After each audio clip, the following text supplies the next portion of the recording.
I got you. All right, so let's get this mother started. Welcome to Chatterday. My name is Dave underscore Loudon, and Can you you are. hear me? Wait, what? Can you hear me on the podcast? I can hear you now. Cozy, can you hear him? Cozy, can you hear Anthony, aka GottaSnipeEmAll? Yeah. Okay. Cool. He can hear you. We can hear you. We're good. Actually, Cozy's All going right, to be joining us I can for hear some myself. Dead by Daylight afterwards, so it should be fun. But Oh it, yeah, I gotta check and see if that's updated. Oh, yeah. Well, do that while I do my intro. Welcome to Chatterday. My name is Dave underscore Loudon, and you are listening to episode Hey, let me number. interrupt you one more time. Wait, what? Quit interrupting me, man. I'm trying to get through my thing. God damn. Jesus, just update your game. We should be on sync. We've been hanging out all weekend, my guy. All right. For the last time, welcome to Chatterday. My name is Dave underscore Loudon, and you are listening to episode number 20 of my codcasts, where we talk about cod and only cod. Let's go fishing, everybody.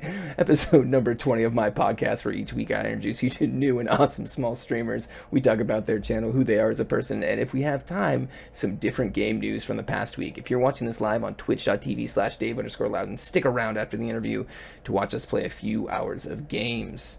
Today we have the one and only, my favorite cousin, GottaSnipeEmAll. How you doing, my guy?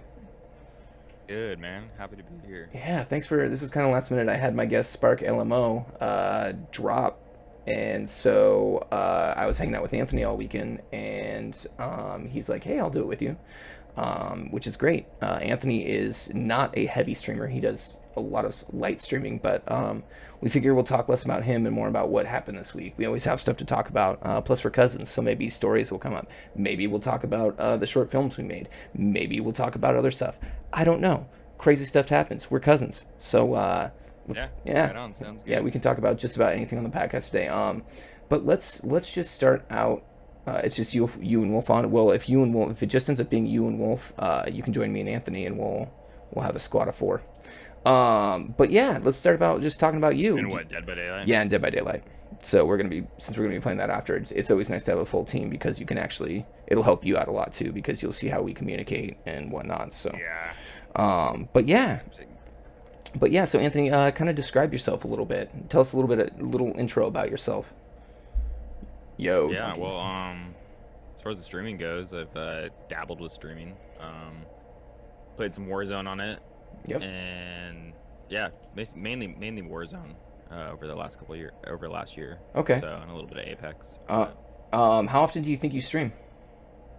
I was doing it for a while, but it hasn't been for like a month. But I've been thinking about getting back into it. But You know, and that's kind of the cool thing about streaming is it's something you can take on and off. Anthony's not affiliated yet. He's still trying to work towards that goal, which is okay. I think being a small streamer, you don't have to be affiliated to stream. You just have to love what you're doing and play video games. So I'm going to actually turn you up just a little bit. yeah, it sounds a little low. Yeah, we're going to turn you up right there. That should help a lot. Okay. So yeah, but yeah, so it's nice to have someone on here who's not totally into streaming, but just kind of knows what's going on with streaming. Definitely watch a lot of streamers though. Who's your favorite streamer right now?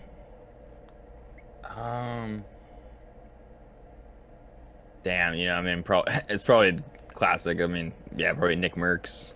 Nick Merckx. So we're gonna go with him. Yeah. Yeah, I watch a lot of him. Just he's easy to throw on, or Cloaksy or Tifu, or I mean, those are all like the classics I know. Yeah, like the big streamers But, is who you watch. Yeah, the big streamers. Yeah. And that's fine too, man. A lot of people like watching those big streamers. The thing you got to remember about big streamers, though, is that, especially if you're a small streamer, since this is a podcast for small streamers, you got to kind of remember that getting to that level takes a lot, man. Like, it takes... Oh, yeah, it's insane. Those guys are crazy. It's just unbelievable what they're doing. Well, not only is it a skill thing, but I think it's a luck thing. I don't think it's something you can just... I think those guys are lucky, Yeah, man.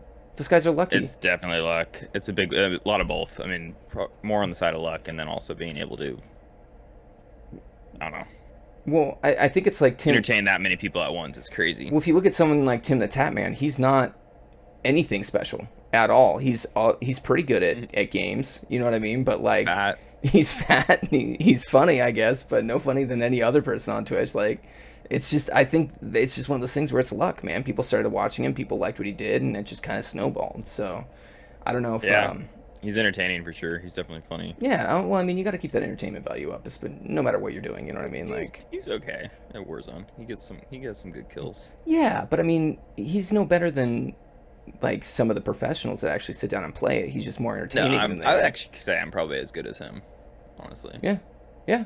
Nick No. Merckx's better than me for sure. Nick's crazy good. He's good at What- video games. what makes you- Folksy is just on another level. What makes you so good at Warzone? Like, what can you give us like some tips that actually make you like dominate in the Warzone? Sniping and playing mouse and keyboard on a low sensitivity.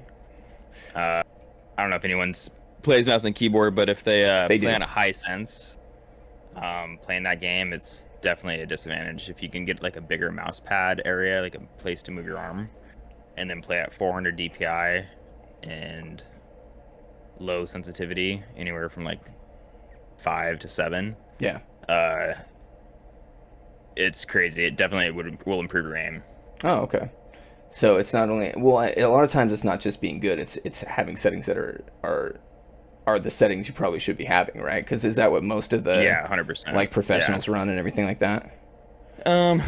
Yeah, it's different. They all run different stuff, but a lot of them play at lower DPI and lower sensitivity. Okay. But yeah, I mean, some play higher. It just depends on your skill level. But Yeah. I think some people end up playing way too high. Yeah. Oh, I get that. I feel like right now lately on Dead by Daylight, I've been playing with my mind way too high. I have it turned all the way up on that game because it's so sensitive. Okay. Yeah, but it's one of those things where I'll have to figure that out. Yeah, that DPI and stuff on there. yeah. I don't know if I play on controller or mouse and keyboard on that game. on that game, controller might be a little bit more comfortable because we're all playing on controller. And honestly, with that game, it doesn't matter because you're not going to be a lot of people with Dead by Daylight. It's like the advanced moves that they do as far as like spin, like basically avoiding hits is easier to do with mouse and keyboard. So you have that advantage. Maybe honestly, dude, I'd stick with mouse and keyboard. I'd give it a try because I think once you figure out all the buttons and everything, it's going to give you an advantage if you decide to keep playing. Yeah, it. I think that sounds good. Yeah. So Yeah. let's watch this little video of you, Anthony, that you have. This is on YouTube. I'll put the link in the chat if you want to Yeah, watch. start at like all the 15-minute mark. 20 minutes of it. But yeah, we'll Super long. I need to make a short, like, a couple-minute one to put on there. This was just ones I was sharing with some friends, and You know, that's actually always a really good hint is like, yeah, it's always good to do shorter videos as opposed to longer videos. I've recently dumped into the foray of TikTok doing the ultra short videos, which is basically just Vine, but I don't think kids know what Vine is anymore. Uh-oh. Vine. I remember that, dude. Oh yeah, dude. It was like the TikTok. It was the previous TikTok. It was TikTok before bras became banned. So let's check this out real quick. Have a little video here for you. Some of Anthony's greatest plays. Just some snipes. Oh, I Turn the downed quality him. up. Let's go. Up, In the vault. up, Fuck, he has self Up. up. We're not gonna up. ever get. We're not gonna There we ever go. get the kill, but Dude, how do There you go. Damn. Dude, what the Job, fuck? Anthony. I couldn't get full. it's 3v1. Nice. Took out one. Okay, so you got two down. Going for the snipe.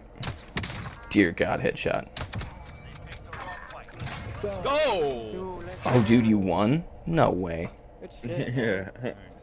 25.9. You say you probably win a couple rounds a night? Money, they're also in the warehouse. Yeah, sometimes one or two. By the way, everybody, if you want to check this out, the video will be posted on YouTube. You can, if you're listening on podcast services, you can come and watch the videos. They're pretty impressive. We're going to be actually be doing a lot of stuff via video today, so I would recommend that if you can, watch this on YouTube this week. A lot of E3 stuff we're going to be covering. God damn, dude. What a fucking.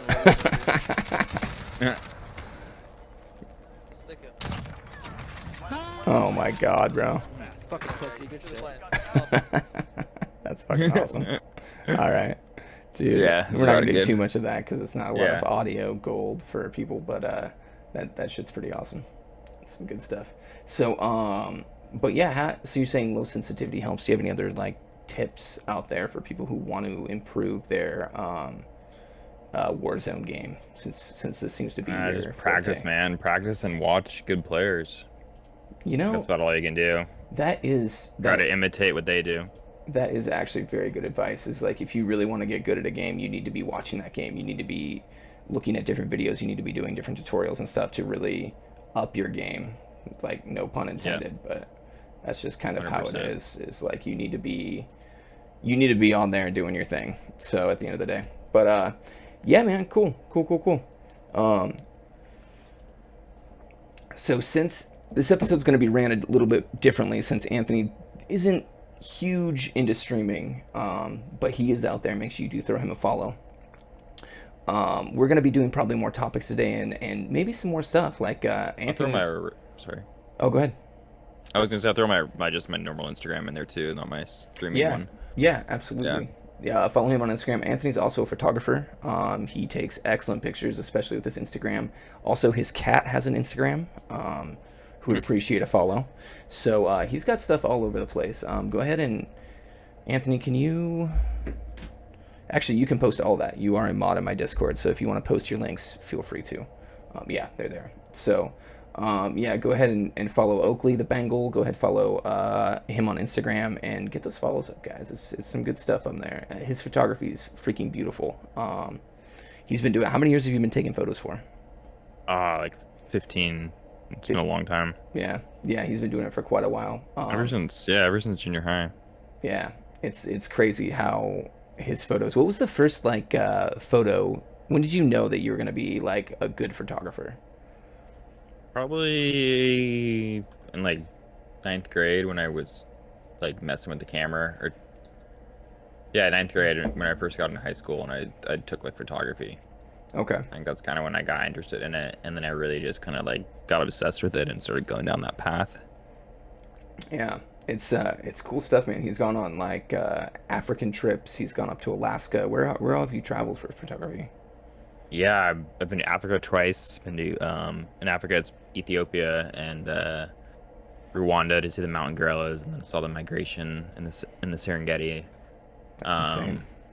Alaska, I've been to India to see the Bengal tigers and like the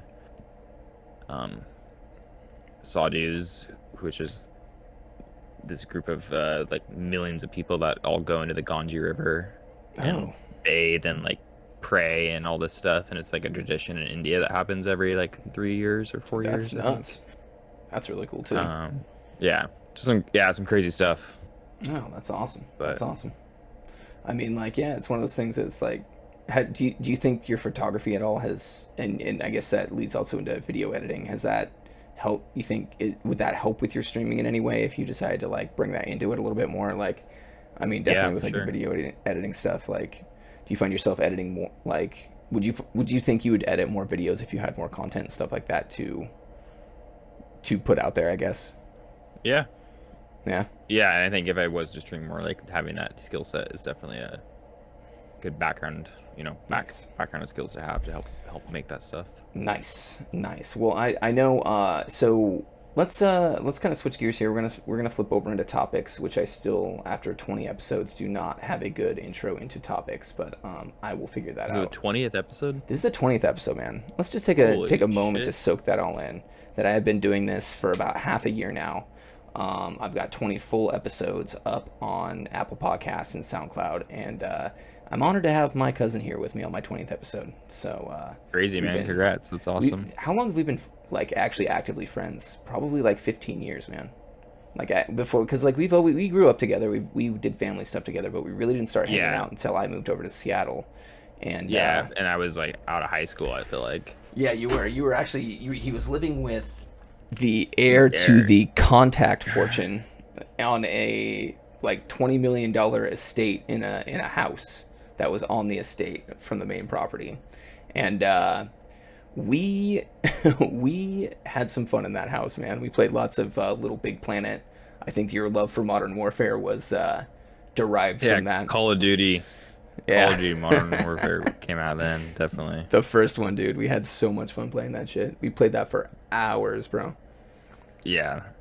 Good times, my God, dude. That place. Oh yeah, dude. That's always, I always look back at that time in my life and I really enjoy it, dude. So it'd be so funny if Garrett like listened to this podcast. That would be very odd, wouldn't it? Garrett's the guy, his old roommate from back then, and so he's a good cat. He's a good cat. It's been a while. It's been way too long since I've even thought about that. So, but anyways, so we're gonna make this episode a little bit different with topics. So we're just gonna kind of start going through topics. The first topic that we're gonna have actually is talking about the new iOS 15 because Anthony is an avid fan of Apple and everything Apple. So I think he will have a lot to say about this stuff. So this article is actually straight from Apple's newsroom, and it's actually going over what different features the new iOS 15 is coming out with that they just announced like this last couple of weeks. So the first big one is a more natural FaceTime calls and share experience with SharePlay. FaceTime helps customers easily connect with those who matter most. With iOS 15, conserving conversations with friends and family feel more natural with spectral audio, voice, and FaceTime call sound as they all are coming from where the person is positioned on screen. And the new microphone mode separates the user's voice from the background noise. They also are adding, this is me just kind of summing this up, SharePlay feature. Is connected with friends and FaceTime, including listening to songs rather than Apple Music, watching TV shows and movies from Apple TV, and streaming services in sync or sharing their screens to view apps together. And I think that is probably what has the biggest implication out of all of this, is the SharePlay. Because actually, Anthony and I were talking a little bit about this this weekend and kind of the implications of this, and want to kind of get into that a little bit. Yeah, for sure. Yeah, so Apple's introduced their new SharePlay platform, which allows us to share our iPhone or iOS screen either on your Mac or your iPhone. But the crazy thing is they also introduced an Android application and a Windows application for this. Yeah. And so you'll be able to FaceTime via basically any platform, and I think this is going to be a competitor to Zoom, possibly. And that's the big news right there, is that it's going to be a competitor to Zoom, and also that they are actually going forward with their Android app and their Windows app, because as we know, Apple is notoriously all Apple. They're kind of like the Sony of smartphones, as like they're very focused on them. They don't worry too much about putting their stuff on Windows or putting their stuff on Android. So it's a big leap for them to be putting this on Android, and it's actually going to probably drag them into that market of SharePlay and like have them compete with Zoom. Here, Anthony, take over and talk a little bit more about this next one. Tools to find focus on. I gotta go grab something out of the freezer. I'll be right back. Okay, cool. Yeah, let's see here. So, oh yeah, Apple's Find Focus. This is, I think this is, we'll use it. It's not that interesting. What else is there? I think another probably the next best thing is this text to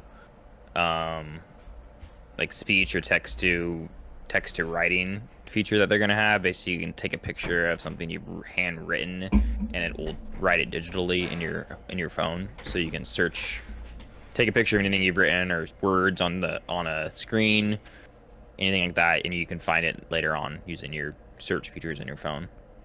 Maps is getting a big update. Yeah, man. Oh yeah, so the third best thing is, or maybe even one of the best things, is this new keys and state IDs feature, which allows you to actually store your driver's license on your phone. And they are already talking to certain states that have approved it. I'm not sure which ones yet, but that down the pipeline, get rid of your ID, and then also be able to carry your car keys on your phone too. So, oh wow. So it's basically you will not need keys in a wallet anymore officially at that point. Exactly, yeah. As long as your state supports it and your car can do it, then, probably the next year or two, I think most cars will have that built in. I mean, that's certainly something you could probably get built into it too with it. I'm sure automatic starters are all going to be like, hey, get this installed. You can start your car from your phone. Don't carry keys anymore. So You're right, yeah. Probably an aftermarket thing as well. The only shitty thing is instead of locking your keys in your car, you now lock your phone in your car, and you're fucked. True. Got the Apple Watch app, though, You got the what? There's going to be an Apple Watch app, so as long as you're Apple. Nah, I'm making that up, but it's probably true, right? No, I guarantee you that if you can unlock your car with your phone, you can unlock your car with your fucking iWatch. Watch. Yeah, and there's Elon Musk with Neuralink will be able to unlock your car with your mind. Oh my God, yes. Sign me up, dude. I'm getting the implant. Let's all get implants and just. I mean, we're already got chipped from the coronavirus thing, so we might as well just add a colloquial implant to it and colloquial. We might as well just add like a brain implant to it and just become full robots. You know what I mean? Yeah. Is there any other major features that are coming up? Let's see. Let me look. Redesigned browser experience. Change to Apple Maps. That should be pretty interesting because I feel like Apple Maps is already behind Google Maps. So hopefully they. Yeah, this new one should be really good. New weather. They're introducing what is it, like, basically, I can't think of the word right now, but high quality audio streaming on the new iOS. It's like Dolby Atmos or something better. Yeah, they actually already have that prepped in their music app. I've noticed that the little insignia pop up on the screen. Recently. Yeah, with albums that are able to support that, which is probably most of them. They have put that high quality audio already in place with the music app. So I know with like good headphones, like the AirPod Pros or the AirPod Maxes, you can, it sounds even better now. Yeah, no, that's really dope. So let's see, new privacy features. Anything there that's worth going over? Designed weather. Nothing that really stood out to me that's kind of not expected. iOS 15 on the iPad is going to be pretty sweet. It's going to bring a lot of the iOS, like iPhone features over where you can, do widgets and stuff on every page instead of just on the sidebar. Okay. Yeah, that's about it. Nice. And then I think MacBook Pro for technology, for hardware, coming out next at their whatever Apple does next at their conference would probably be. I would suspect that's what they release. Yeah. Do you have any wild speculations on what the new iPhone's going to look like this fall, or any features it's going to have that's going to be above and beyond what we have now? Not really, but I would expect them to release some kind of VR headset in the next year or two. Oh, they put the patents in on all that stuff, if I'm not mistaken, and that was a big deal. Yeah, and there's rumors they're supposed to come out like 6 months ago, but I think COVID pushed it back, and I think they're just trying to make it even better. So it's either going to be something with your phone or something that's a standalone device. Like kind of like how Samsung did it with the Samsung Gear, and you just kind of put your phone in it, and it turns it into. I feel like Apple's going to do it like it's a standalone device, though, just something that's even like, because they want it to be like the best experience, I feel like. That's how they do, and I felt like anytime you even like Google Cardboard or the Samsung Gear that they did a few years back, none of that really worked very well. You have to have the special lenses, and I hate to say it, like especially after I've had a PSVR for quite a while, and VR experience definitely varies app to app. But I feel like from like a phone perspective, even if it's a 3D screen, it just isn't quite the same as having those actual special goggles that immerse you in that world. You know what I mean? And I think field of view is something that's really important with VR, and if just putting a phone into a cardboard box and looking into it, you're not going to have the field of view that you would with like specialized goggles and whatnot. So yeah, definitely. It's also there's also certain eye tracking things and stuff that are built into those headsets that help your experience as well for field of view. So I don't know. To me, it just feels like that they're going to release probably like a $2,000 standalone device, and I don't think it's going to be geared towards gaming. I think it's going to be geared towards more workplace oriented things like virtual work experiences like simulators and stuff like that. Probably things for a lot in the medical industry for looking at certain things in certain ways. I don't think you're gonna just hop in there and play some Half-Life Alyx and get out. You know what I mean? Like it's gonna be it's gonna be more expensive, and it's gonna be geared more towards businesses up front. But because right now I feel like most VR headsets, they haven't been able to penetrate that market. They've all been geared towards gaming and other VR experiences. So, do you have any thoughts on that? On what it could be actually used for? Yeah, it's either going to be that or it's going to be some kind of. I think it might be more prosumer, just so they can get more sales on it. Apple very rarely goes after a specialized market. I feel like so. Like, I don't know. I feel like the AirPod Maxes just came out, and those were $550 or $600, Dear which is crazy because it's for headphones. Yeah, I'd never pay that. So I know, which is crazy, but they're super nice. But are they the ones that are They actually are like this. They're over the ear. Yeah, exactly. Yeah, that's what I thought. $600. Wow, Yeah, bro. $600. Crazy. So maybe the VR headset, I don't know, 2000 sounds really expensive, but maybe I mean, 800. I if don't you know. look at like the Valve, what's the Maybe 1,000. What's the VV or the Valve, and how much is the Valve? Yeah, I index think that's like called? 1,600 or 1,300, 1,200. Index price. Let's see here. The Valve Index virtual reality Oculus Quest. They just 2. announced a new one. Valve just announced the Valve 2. Oh, did they? Mm-hmm. Wow. Valve Index costs $1,200. But guess what, dude? It has free shipping. So Nice. yeah, absolutely. I Although think it was Valve that released the second one. what's up? I think it was Valve that released the second one. I think I just saw something on the internet about Valve Index 2. Let me see if there's an article. Oh, okay. See if we can Valve Index 2 oh, it's just rumors at this point. Valve Index 2. Yeah, there's nothing except Reddit rumors and whatnot. So yeah, that's I wouldn't doubt that they're doing it. PSVR 2's coming out, which I'm hyped on because me personally, I want a more. too. Wow. Yeah. Yeah, really dude. nice. Have you seen the controller for that? I'm looking at it right now, actually. VR2 controller. See the headset. Yeah, they have the controller and it looks pretty Oh yeah, it dope. looks crazy. It's like goes way over the full hand. Yeah, it's actually an actual VR controller as opposed to just using the sticks, if you will. Here's a photo of it. I'll bring it on stream so y'all can see it. The reason that they actually, and it's funny, there's a story behind why they actually, dude, those are so pretty. They look so good.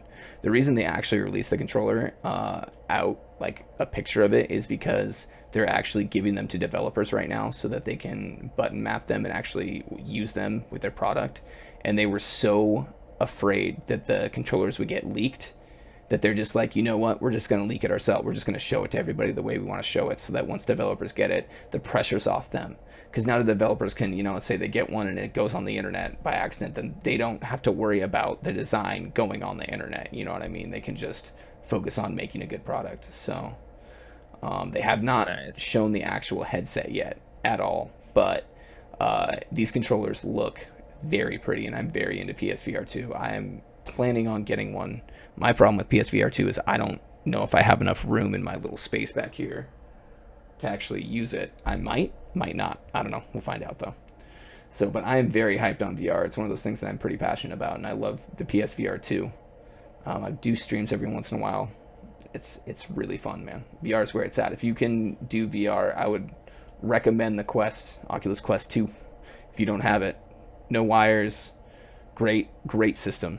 That's a really, really good way to experience VR. So, I don't know. Yeah. I don't have much to say after that. It's coming. It's coming. I mean, VR is definitely one of the next things, but it just got to get really good on the screen. Whereas comfortability, lightness, weight's a huge thing, and resolution. Well, and I'd really like to applaud Sony for sticking with VR, because it's one of those things where it could have easily been a PS Vita situation where they just took it. It wasn't, on fire. It made them a little bit of money. They're actually the best-selling VR headset right now, which is pretty impressive. But it's still, like 12 million units isn't enough to, when you're selling 120,000 PlayStation, or 120 million PlayStation 4s, selling 12 billion units of a PSVR headset isn't a success necessarily, but I think that they see the potential in it and the growth in it and are continuing to support it, unlike they did with the PS Vita. And I'm happy to see that, and I'm happy to see them putting the investment in that and actually see that this is the way of the future. I think the big hurdle that everyone needs to get over, and I just experienced this really badly playing Star Wars Squadrons, was VR sickness. You've got to be able to stay in a VR headset for more than an hour and not want to vomit your brains out. You know what I mean? And once again, that comes down to the experience in the app. But on the other end, the refresh rate of the screen in the field of view. Exactly. And that all needs to get hammered down to a perfection. Honestly, and let's take a sidebar, Star Wars Squadrons was super unimpressive as a VR game. It basically looked like you were sitting in a cockpit. It looked like you were sitting in a Star Wars simulator, right? Because you were sitting in this cockpit, and then you look outside the window and it looks super flat. It looked like you were looking at a video game screen. So you had this cool ass cockpit you were looking around in, but then it looked like you were just staring into the super flat, blurry screen that did not look good. I did not feel like I was in a TIE fighter. I felt like I was in a arcade playing a TIE fighter video game, and that's not the experience I wanted. I wanted to be sitting in the cockpit of a TIE fighter doing my thing. You know what I mean? Like, and it made me so sick. I had to rip my helmet off after 15 minutes and just quit playing it. I haven't tried that. Yeah. It's honestly, the VR was not good. I think that game was something that was meant for VR, and they said the VR isn't solid, so we'll just turn this into a regular game. And yeah, I was very, very disappointed in that.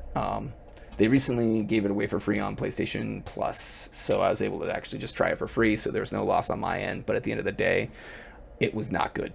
It was not as good as they were hyping. So maybe it's better if you just sit down and play it as like a first-person game, but I don't know. I feel like that's something you want to be sitting in the cockpit and flying the ship, and it just didn't deliver that. Yeah. So anyways, let's move along to topic number 2. That's right. We've got a lot of topics ahead of us. IDOS Montreal is making a Guardians of the Galaxy video game. Let's just show everybody this instead of anything else. Yeah, let's check it out.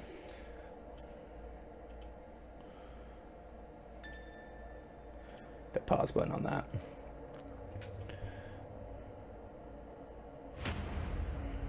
I am so proud of you.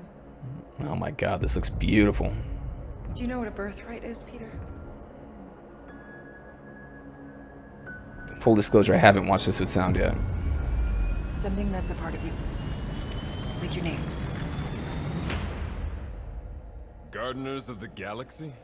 What? No, Rocket. So I let Groot fill out the paperwork.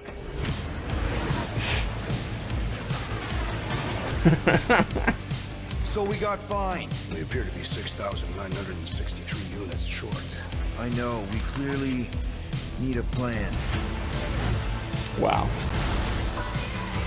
I love that this has a unique enough look that it doesn't look like a copy for copy of the MCU. Got Peter Quill using his guns, just tearing shit up. These look like they're out of Stranger Things. Yeah, a little bit. They look like the Demogorgon, for sure. You want monster? I'll show you monster! No! We disrobe! Keep your pants on. Although, it could be used as a distraction.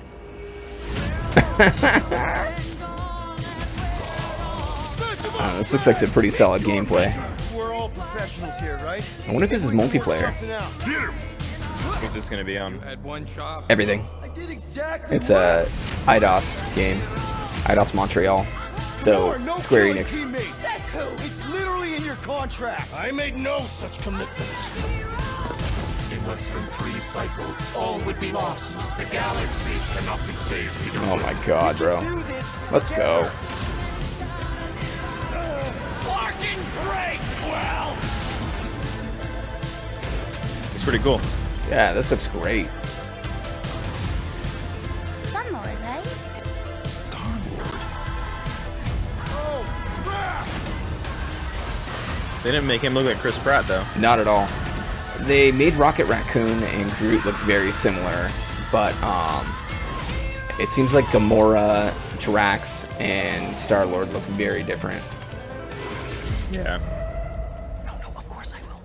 I'll call you. Yeah, interesting. October 26th. Wow, that's coming out soon, too. Holy crap. Wow, that looks... I'm not going to lie, that looks October, great. Let's see. Is this a... IDOS is saying the choice will be player's part. The team's de facto leader, you will have to make a decision on the impact of the story. During one sequence, for instance, you'll have to decide whether to sell Rocket or Groot in some kind of monster collector. I'm sure it's the collector. Thank you for the lyric, Superstone. Hope you're having a good night. Yeah. Lurk. Oh yeah, dude, Lurk Alert. We got it. Let's see. This isn't Square Enix's first foray into Marvel. The publisher previously released Avengers game, primarily developed by Crystal Dynamics. The game was saddled with live service elements and microtransactions that were largely criticized. Guardians of the Galaxy, meanwhile, will be entirely single player with no add-on DLC or microtransactions, which I'm very excited about the prospect of that. Dude, oh man, where's Doggo? He's right behind me, dude. Come I on. see him. Come on, we can't do that during a podcast. I know. Come on. You can refund your points back if you like, though.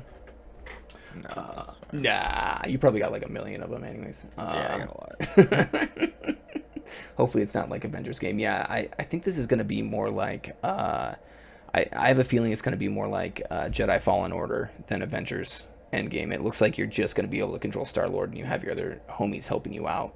I'm kind of hope it'd be dope if they made it multiplayer, and like I'm surprised they didn't make it you could choose which Avenger you wanted to be, or which Guardian you wanted to be, and then it like kind of filled in the game with the rest. I'm not sure if that's going to be the case, but it sounds like you are only playing Star-Lord throughout this.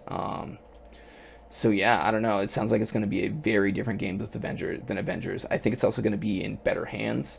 Let's see. I like where you play other characters.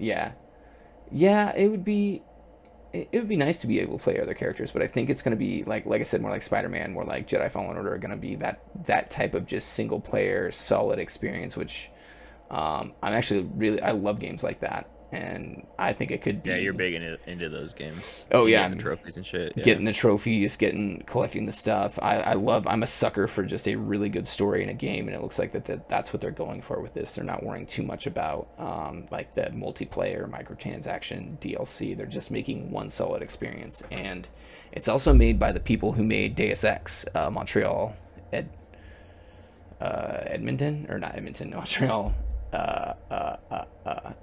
Eidos Montreal, sorry. So it's one of those things where they have experience in building sci-fi third-person games like this that are very critically acclaimed. So I could see this going very, very well. And I'm excited for it. I'm not going to lie. I am a sucker for Marvel properties, straight up. And I can't believe that this is an actual thing. I'm super excited. That video looks dope. Everything about it looks dope. The difference is, I think, when Avengers was made, the problem with that is that like they said in the article, the microtransactions and stuff, and trying to make it a live service game instead of making it just a solid Avengers game. And I mean, Avengers is coming out with their Wakanda expansion pack. They announced that it's still a growing game. They're hoping to bring it back. I have a copy that I plan on playing closer to August when that drops. So we'll see, man. This is definitely a good thing. This is definitely the right direction. It's definitely why I like Marvel's choice on how they decided to go about giving studios properties and letting them run with it. This is the exact thing I've been looking for, just like Spider-Man. Just a solid single player experience that's a lot of fun. Yeah, you got any thoughts on this? Nice. Not really on that one. Not a huge single player person game player, so. Yeah, no, I feel that 100%. I'm more the battle royales and the multiplayer shooters, but. Yeah, and that's where even the live service games you're not too into. So like a lot of these games just really don't speak to you personally, Anthony. But like for me, man, this is an ideal scenario. I'm glad they're not trying to do. Sounds cool. Well, lately it just seems like games that come out, they have their single player component and they have their multiplayer component, and I feel like that video games are becoming so expensive and so hard to develop that I'm almost happier when studios decide like, hey, we're going to focus on one thing and one thing only and make that the best experience that we can instead of saddling all of this other stuff into it. I'm going to go back to Avengers because that's a great example of how Avengers basically they had all that live service stuff at the end, but the critics and everyone loved the core gameplay. They loved going through and being the different Avengers and the different missions they had you do as the different Avengers and just a cool Avengers story. But the problem is that's not what people were talking about. They were talking about the live service portion of it and the DLC portion of it that isn't as good as the story, and so you didn't hear much about that. So once again, if that studio would have just focused on making a good Avengers game, it probably wouldn't have been as panned and people would have just accepted it for what it was. And then maybe do like a great example of something like this is Ghost of Tsushima. They made a solid ass single player game. Great story, great everything. I mean, it was just an amazing game. Yeah, I've watched that game a lot. It looks really cool. It is so fun. And then they're like, okay, we dropped the game, we focus on that, it's really good. And then about 6 months later, they dropped a Destiny style like multiplayer component to it that was completely separate from the game that they gave you for free. That was really solid, really well done. People really enjoyed it, had a lot of fun with it. People are still playing it. And it wasn't the focus, but it was something extra that they gave you. And I think that that didn't take away from the process of making Ghost of Tsushima. That just added to it. And I think that's what these companies got to remember is that, you know, focus on what's best, focus on what you're doing, and go from there. Don't just like release a bunch of shit. You know what I mean? Because you think you have to release it. Do what's best. I don't know. That's just my take on that sort of stuff. Yeah, agree. So, I mean, who knows? We go for it. All right. They should have had Insomniac do Avengers. They should. Yeah, I don't think they should have given Avengers to what's that studio called? Crystal Dynamics. Crystal Dynamics is a great studio. They're good at making open world action games like Tomb Raider. They should not have given that property and that job to them. Now, if they would have given that to Gearbox, I would have been all about that. Imagine if Gearbox would have had the people who made Borderlands 3 would have had made an Avengers game. I think that would have been a matchup made in heaven. It wouldn't have had to been that cartoony look, but I think that is a studio that has more experience with the live service game aspect of things. I'd even like to see him do something crazy with it, like giving it to Bungie, and had Bungie go and make Destiny with an Avengers skin, and I would have been all about that too. Crystal Dynamics was a very odd choice for that property, and I think they're kind of paying for it now as a result. So it is what it is. The game's out now. I'm definitely going to play it at some point. I'm actually excited for the War on Wakanda stuff. I think that'd be pretty cool. But we'll see where that leads. This is what I wanted though from Avengers, is this Guardian of the Galaxy. And I think they realize that too. Like, oh, we fucked up on Avengers. Let's not screw up Guardians. Let's just focus on what works and make it good. So that should be very cool. Next up on the plate, we have another. It's going to be videos today. We're going to have a lot of videos. So once again, if you're on the podcast and you want to watch along with us, stop what you're doing. I'm going to make sure that the YouTube video is up at almost the same time as this podcast, so you can go and watch it there. But here is another just shocker that I want to talk about. Here we go. Yep, this looks cool. This looks very cool.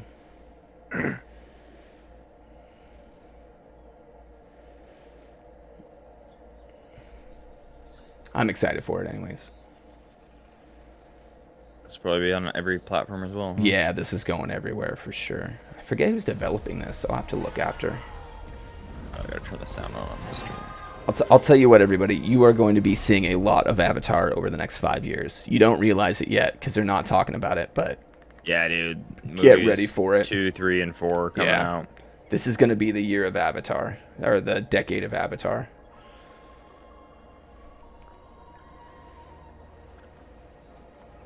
Honestly, dude, Avatar as the movie was amazing for 2010. What it did, it looks a little bit dated now, but goddamn, that was a good movie. I enjoyed it. Yeah, the new ones are gonna be crazy. I think the second one's all underwater or something. Yeah, I heard that. They're gonna be like exploring different biomes of Pandora. Yep. He invented his own camera technology to film underwater for that period of time or something like that. He's something pretty crazy. He's always inventing new technologies of filming. He doesn't make movies, he makes technology. You know what I mean? James Cameron.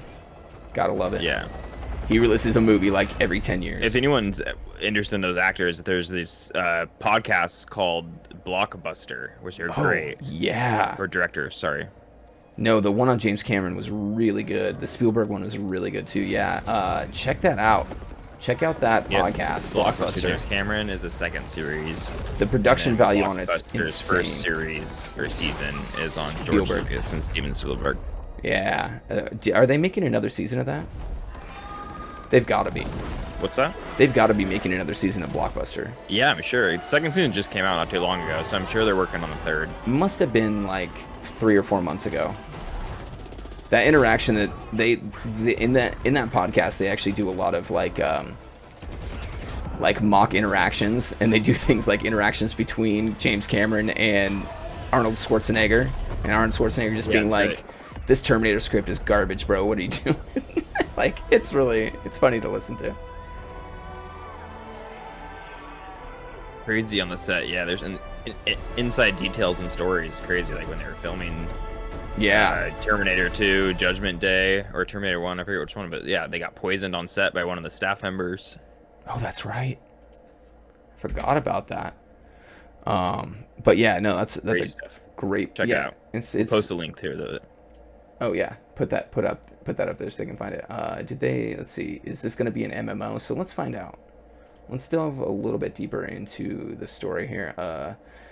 With a surprise first look at Avatar: Frontiers of Pandora, the next gen take on James Cameron's world, looking gorgeous. The Ubisoft says it will be built on its own Snowdrop engine as an internal studio. Massive. So Massive is making this. That's actually pretty good to know. Be slated for release on PC, Xbox or PS5, a cloud service, Google Stadia, and Amazon Luna. This has an only sci-fi universe. Ubisoft Exploring, the publisher, previously revealed that it's making an open world Star Wars game as well. I don't think there's a lot of details on this game yet. I think that was just kind of like the showing you what they're trying to accomplish, a lot like what Battlefield did this last little bit. Yeah, I think it looks great. I think it could be a great success. I also could see this going terrible. It is Ubisoft. I'm going to guess it's probably going to be an open world exploration game, because that's what Ubisoft does. I personally probably won't play it, but I'll watch some of it. Yeah, I mean, it'll be cool to check out at the end of the day. I think it's going to be... It looks like it's going to be pretty cool. I imagine it's going to be... I imagine it's going to be like an Assassin's Creed game. I could see it happening that way, because that's what Ubisoft does, unfortunately. So we'll see. Maybe they'll surprise us and do something different. But I could see them like, here's a section of Pandora. Here's your mission. Go here. Talk to this random person. Get this mission. Do this. Do that. Just a lot like a Assassin's Creed game, but in the Avatar universe, I'm sure, and it's going to be focused on probably bow combat and hand-to-hand a lot of sneaking too, I'm sure. Yeah, it could be interesting. I don't know. Any wild speculations on what you think type of game it could be, Anthony? I mean, if they were to be super smart, they would turn it into some kind of crazy battle royale. Oh my god. Just steal the audience away and take over the gaming world with Avatar as well. Avatar Battle Royale, where it's just like you're either one of the avatars or you're a soldier, and you just go for it, bro. Dude, I swear any game like Battle Royale would be cool. They could, like, Destiny should have turned Destiny 2 into a Battle Royale. Trials and stuff like. Trials would have been a great way to do a battle royale with that, and just like, hey, here's one of our planet biomes, just go for it. Yeah. And you like intertwine the supers, and then it's just it'd be cool. That would get pretty insane. I don't know. I guess battle royales. We'll see how long do you think the battle royale genre is actually going to last? I don't know. Do you think it seems to be a while? It's super popular. I mean, what was I looking up? I was looking up like Activision did. It says right here, $2.83 billion in revenue in the last quarter. Holy God, bro! $2.3 billion off basically. I think like 27% of that was Warzone. So Really? Warzone generated quite a bit of revenue. Hundreds of millions, essentially, is what they're saying. 400 million is 20% of 2 billion. Something like that. Yeah. I think I did some math there. I don't know if it's good math, but it was definitely math. It works. I remember when Warzone first came out, it was doing like it did like $1 billion or something in revenue. Dude, it's just the skins and stuff and the things, and you know what? It's funny. Streamers actually perpetuate a lot of that stuff because people go and see the gear that the streamers have, and they'll be like, "Oh shit, I want that." Yeah, and then they pay $20 for a skin for their gun. You know how it goes every day. Just done it multiple dropping times bills. myself. Oh yeah, dude. Oh, you gotta look good. We got the cat in Warzone, and then Fortnite. Don't even mention that. The skins in Fortnite. I probably spent $200 in Fortnite, if not more. Oh, that's nothing, bro. I've heard of people just dropping thousands. If you think about all the Marvel characters, all the DC characters, if I still played, I know I'd be up there. Oh my god, bro. You can be Kratos, you can be Lara Croft, you can be, I mean, just the amount Crazy. of characters they have in that game is so many characters. nuts. Do they actually try to resell you those skins at any point or time? Because I feel like that they drop them for like a week and then it's like, okay, like... They do resell them, but it's rare, so the skins become more rare. Oh, okay, so you gotta like be They watching build the shop. intrinsic value because you I want see. them. Oh, people want them. They want them all. It's like Pokemon. It's like the Pokemons. Oh, baby, go to sleep. Pokemon cards at the Walgreens in Wenatchee. Only one per customer per day because they're on limited supply. Hey, but you can get them there. I'm surprised they had packs of Pokemon cards there, and there weren't riots. There I weren't almost tried to buy riots. two. She wouldn't let me. That bitch Charisse at the old Walgreens wouldn't let me buy 2 packs of Pokemon cards. Oh my god. So let's talk a little bit about Battlefield. Let's watch another trailer. I mean, we're just doing trailers tonight. You know, let's just keep that trend up. We're having fun. Here's the new Battlefield, everybody. 4 minutes on this. Good lord. We'll watch half of this trailer. I'm sure everyone's already watched it already. Oh, is this this is in-engine, Yeah, I've game seen parts engine of this. footage. This isn't in-game footage. It's crazy looking, bro. But this is- Interactive map. This is what it can look like at its best. You got to remember that. And there's been rumors that the PS4 version and the Xbox One versions will be on their own servers because they're gonna have less people. They It's gonna- are actually yeah. in this breakdown video. He talks about that, and they are different. Yeah, so that's kind of interesting. Like, if you want the better experience with the PC players, you got to be on that next gen. Look at this though, isn't this crazy? It is, but it's so much. There's just, it's all, none of this is real yet. You know what I mean? They haven't shown us what this game actually really is yet. Oh, this isn't in-game footage. No, this is in-engine footage. So this is what it would look like ideally. See, they try and get you with that. Because in-game footage is very different than in-engine footage. Because the final product's definitely When gonna is it look gonna different. come like this? What do you mean? Like look like this actually in-game footage at high FPS. I'm sure games have already hit this mark. I mean, if We've you seen look the at... craziest computers, but even the Yeah. streamers' games don't look like this because they're trying to get like 240 frames and Yeah, absolutely. they still can't keep up. Well, and you want to you'll sacrifice detail if that's the case. You know what I mean? Like, You think the computers eventually they'll get powerful enough? oh, for sure. I mean, things are only getting like more and more crazy as far as graphics go. You know what I mean? But I don't I know. wonder if this is gonna have a battle royale. It's not. They haven't said yet. It's gonna have giant 120 player battles, but I think that's gonna be like, you know, side versus side. Like it used to be like 60v60. It's not gonna be a battle royale situation. It's gonna be more like battle. Yeah, no battle royale. It's gonna be like Battlefront, not like Warzone. You know what I mean? It's gonna be more like a Star Wars Battlefront type of experience, which I'm fine with. I don't know. I'm anxious to see what this game. I think they're really hyping this game. Gameplay was shown today. Yeah, they're showing you what they want here, and you know, like buildings falling down and stuff. That's very cool. In-game dynamic damage, but I don't think they're going to deliver the same experience on PS4, Xbox One, as they are on PC, PS5, Xbox Series S. It's just not going to be. It's going to be very different experiences, I think. So I think they're going to end up splitting their player base instead of like committing to the next gen. They're now splitting their player base, which to me it seems like a bad idea. But I guess when you have like 100, Dude, pull that up real quick. Oh, no worries. Skip into it.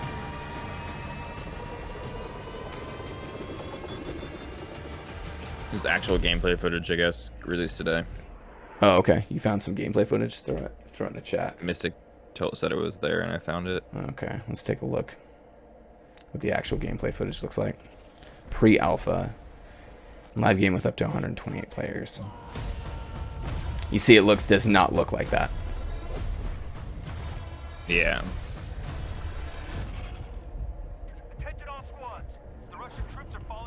I mean, it looks good. That's definitely not what they were showing me in that trailer, though. The UI looks pretty solid.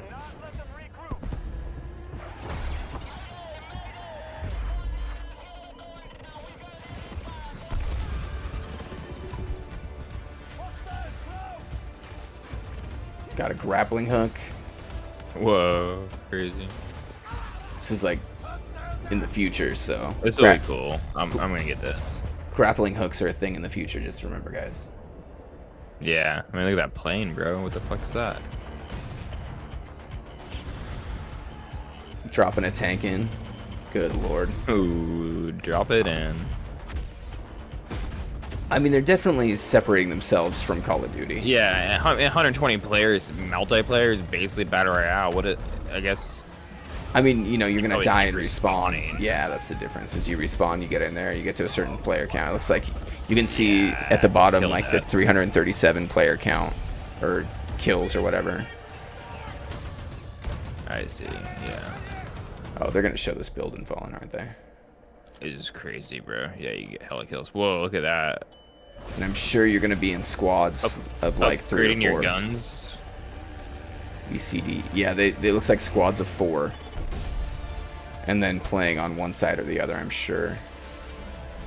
Crazy, dude. Okay, so 4 so it's still you could try to survive a bunch. Yeah, Oh yeah, no, it's you get hella kills while you fucking people in a clean shop wingsuit. trying to kill games. Wingsuit. That's pretty dope. Yeah, the wingsuit. And dude, there's interactive map shit. So like, I think most everything in the game's interactive. Oh wow.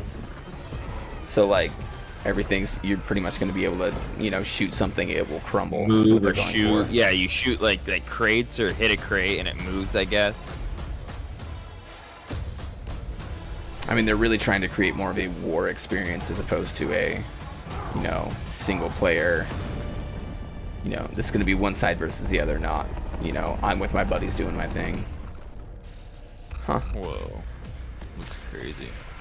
Yeah, that definitely looks. It definitely looks good. I mean, here's my other big problem with it, though. It is, I think, it might be coming to Xbox Game Pass, but I know for a fact that it's not going to be.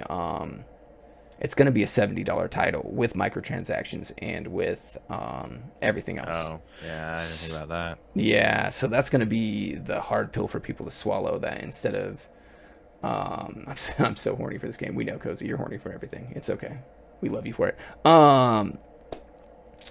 But I think it's going to be one of those things where they're shooting themselves in the foot. If I were them, and, you know, especially since it's only a multiplayer thing, I would probably go the route of Dead by Daylight, where it's like, okay, here is the base game for 40, right?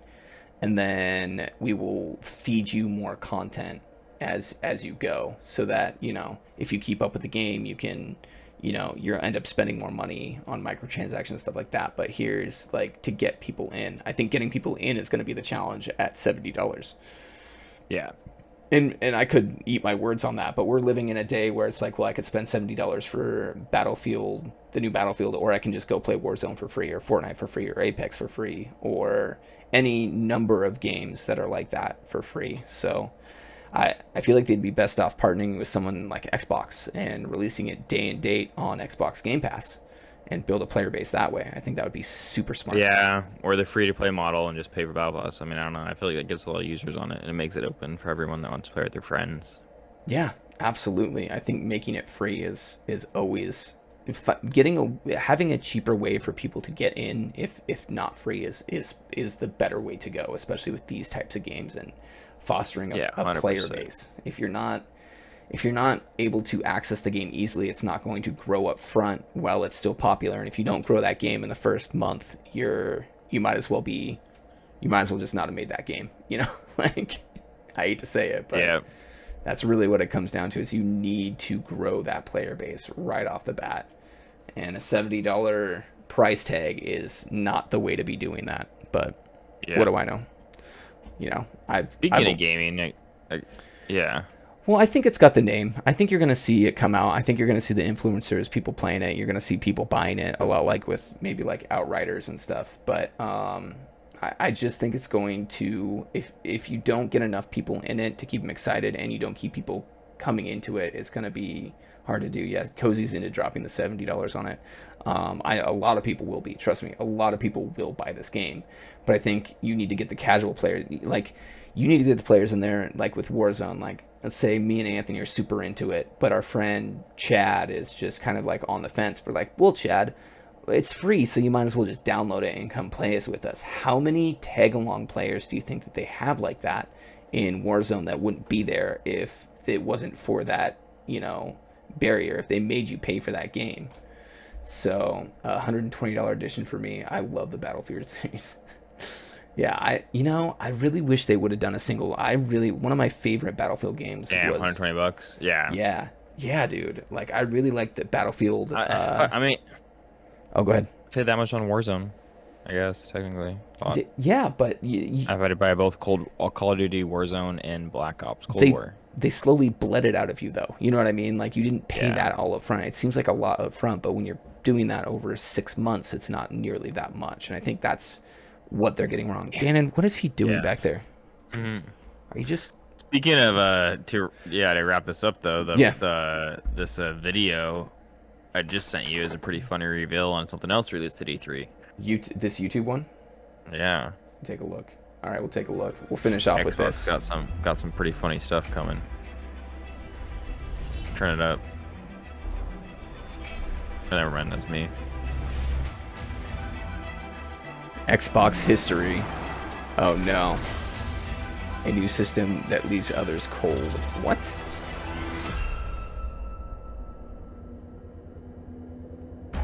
Oh my god, bro. Come on. I know exactly what this is. Mini fridge. If you're wondering, it's a mini fridge reveal. It's an Xbox Series S mini fridge. Coming this Christmas. Yes, it's really happening. Oh my god. Oh, bro. there we go. That looks just like an Xbox. I know, bro. They finally did it. They are leaning. This is what we call leaning in. Everyone has been calling the Xbox Series S a mini fridge forever, and this is them just leaning into it. Oh my god, that's awesome. Oh my gosh. I love it. You know what? I'm going to be on my Kentucky Fried console pulling beers from my Xbox Series X mini fridge, and we'll be good to go, my friend. Oh my god. You know what? That is actually an excellent way to end the show. We are actually right at the ending point here, where I like to keep my podcast pretty tight to an hour, and I think we've gone over enough stuff. We had one more thing to go over, I think. What was it? Oh, the Halo Infinite Battle Royale. Yeah. Do you have any wild speculations about that?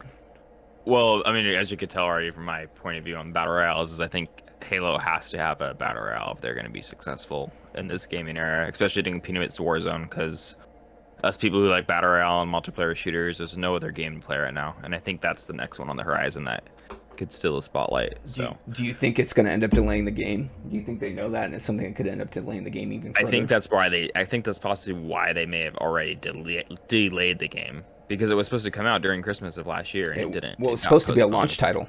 It was originally an Xbox Series S launch title. Yeah, and it got postponed, and I think it's maybe because they decided to really work on the Battle Royale. That could very well be it. Well, they also say that the multiplayer component is going to be free to access. Already, obviously, it's going to be free. Yeah, it already is. The whole game's supposed to be free to play. It's going to go by that route, I guess. Well, no, not the whole game. The campaign you're going to have to pay for, if I remember correctly. Oh, really? Yeah, but they're going to release the multiplayer portion of it for free, which even more makes the speculation of they're making a battle royale, which is exactly, and that's probably what I'll play mostly. I would be down to join you in a couple rounds of that for sure. And remember, and I know all of it's going to be free if you have Xbox Game Pass, so you got to remember that Xbox games day and date, including Bethesda games like Starfield is coming out. Everything is day and date on Xbox Game Pass. Probably the best deal in video gaming right there, if that's something you're into, especially since it works on both PC and Xbox. So even if you don't have an Xbox, you can access it on your PC. They're actually also talking about TVs coming loaded with the Xbox Cloud Gaming app now, which gives you access to all of that as well. So nice. Xbox is really doing absolutely everything they can to get people into their ecosystem. They don't give a shit if you buy their console. They care if you're paying for Xbox Game Pass. That's what they want you doing. And I believe, let's see, they're doing a good job at selling it too. Let's see, Xbox Game Pass subscription base. Right now, Xbox Game Pass hits 23 million subscribers as of September, or as of April 2021. Wow. Yeah. 23 million people are on it right now. So they are doing something right to have that many subscribers on Xbox Game Pass. So, all right, everybody. We're going to call it. We're going to be playing some Dead by Daylight next. I'm going to do my little outro here for y'alls. I want to thank each and every one of you for watching this week's episode of Chatterday. Thanks to my guest, GottaSnipeEmAll. He doesn't stream that much, but if he is on, check him out. If you missed some of this episode, you can find it on YouTube. I would recommend going to YouTube this week as well because we watched a lot of videos. If you don't have time to watch it, that's just fine. Type Chatterday into Apple Podcasts and SoundCloud, and you can listen to it there. Make sure to like and subscribe wherever you're at. I hope you have an awesome rest of your day, and stick around to watch me teach Anthony how to play some Dead by Daylight. And I believe Cozy is going to be there with us too. So thank you so much, and we'll see everybody next Chatterday.